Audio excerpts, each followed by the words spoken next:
I want to show you the difference between how a top university in America, Penn, deals with an incident of LGBTQ hate as opposed to the way they treat all their incidents of anti-Semitism on campuses. This is going to show you and expose for you the double standards.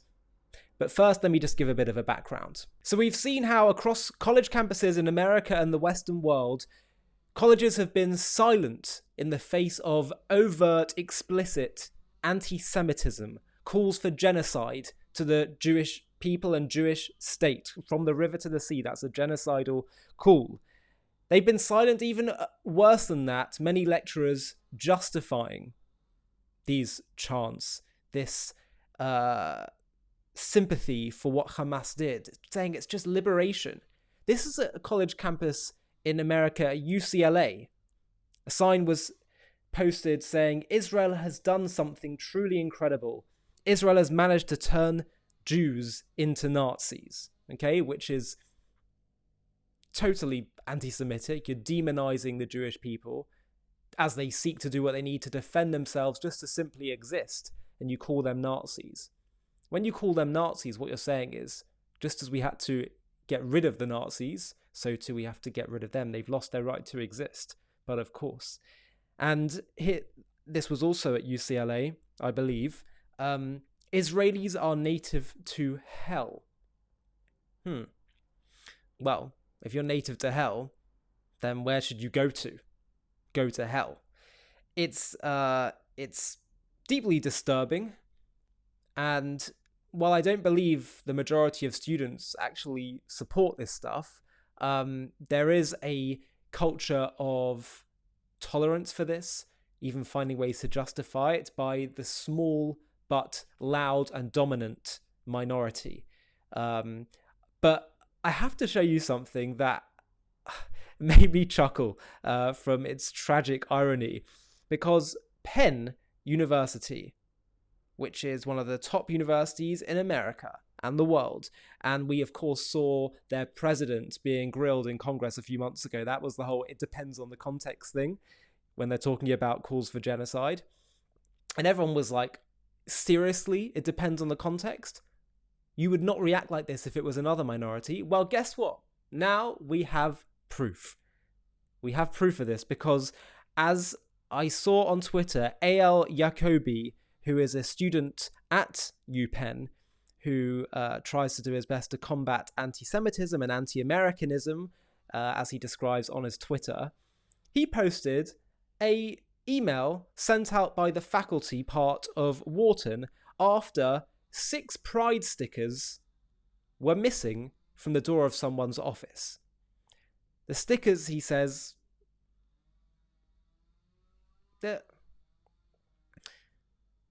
have a look at the difference in response. I'm going to read to you the letter.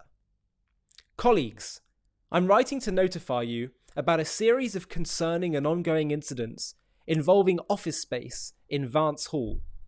I provided a brief update on this subject during last week's faculty meeting, but felt it important to issue a wider-reaching communication to staff and PhD students given the extent of the impacted parties. Beginning in late May, a Wharton faculty member reported having a set of LGBTQ+ pride stickers removed from their office door without their knowledge. Penn Division of Public Safety were engaged to investigate and began offering assistance to deter future acts of bias. Between early June and mid-August, similar stickers were reported to have also been defaced on other faculty offices in the department. In total, 6 offices and desks were impacted, all within the same suite. Several Wharton teams have been engaged to address the situation, including Wharton Operations, Dean's Office, Deputy Dean's Office, Office of Diversity, Marcom, whatever that is, and HR. Additionally, in response to the reported acts, DPS coordinated a range of support services from their own and associated offices across Penn. These include extensive review of the department's entrance door swipe records, intermittent DPS check-ins with department staff, engagement of Penn partners, support sessions and advocacy work for individuals impacted by the incidents, daily floor checks, and any new instances of defacement and or heightened concerns, acquisition and installation of cameras for the impacted Vance Hall floor. With the implementation of the above steps, we have received no reports of further incidents. Through continual review of video footage, department suite access, and conversations with affected parties, it has been determined that these incidents are likely being conducted by someone with approved access to the floor in question. Let me say how personally distressing it was for me to learn that these actions are possibly being conducted by a member of our own community. As I shared during the faculty meeting, such actions are abhorrent, unacceptable, and completely against our principles.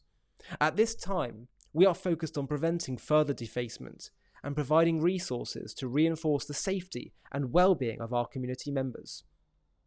In addition to the previously offered resources, we are coordinating with several Penn offices to identify training and communication tools that advance inclusion and belonging. Wharton's Office of Diversity will provide more details on how impacted audiences can access these resources in the coming weeks.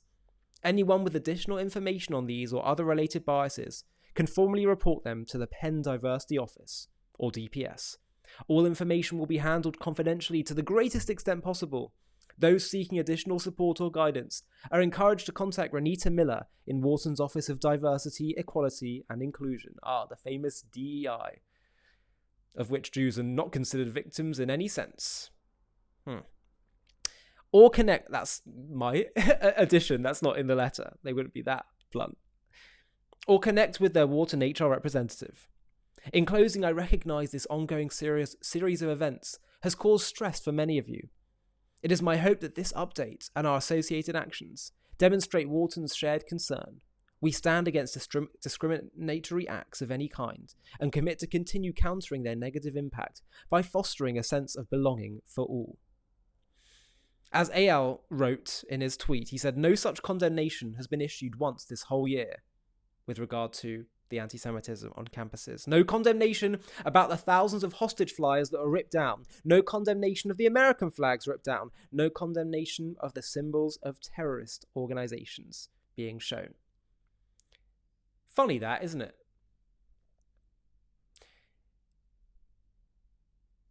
It couldn't be clearer, the double standards. Maybe you might get a comment from them after there's been some protests on both sides, where they say, we acknowledge the depth of feeling on both sides on this issue. And if they ever have to mention anti-Semitism, it always have to be in conjunction with Islamophobia and other forms of racism. Nope, Jews don't count. Jews aren't allowed to be victims. Perhaps that's for the best, because if we allowed ourselves to be victims, we wouldn't have the strength and determination to fight and secure the independence and self-determination that we need in order to not be oppressed by those who wish to bully us.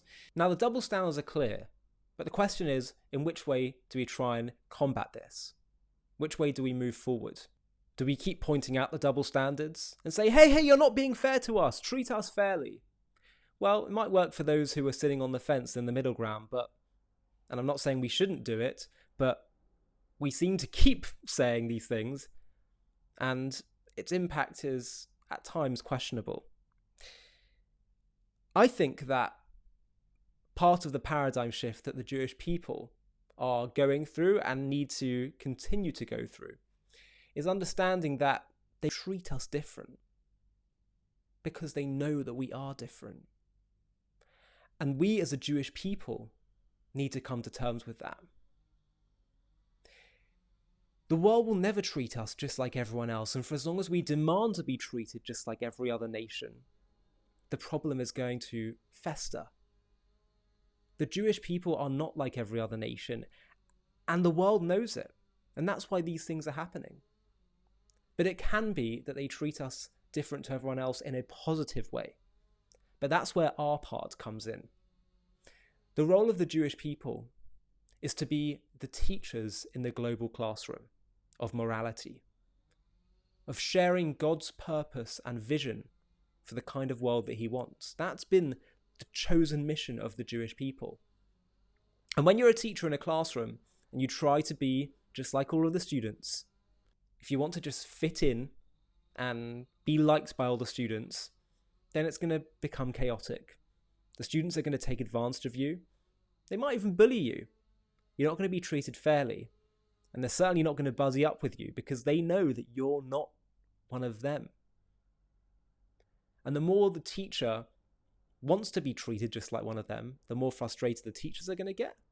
And the more frustrated the students are going to get.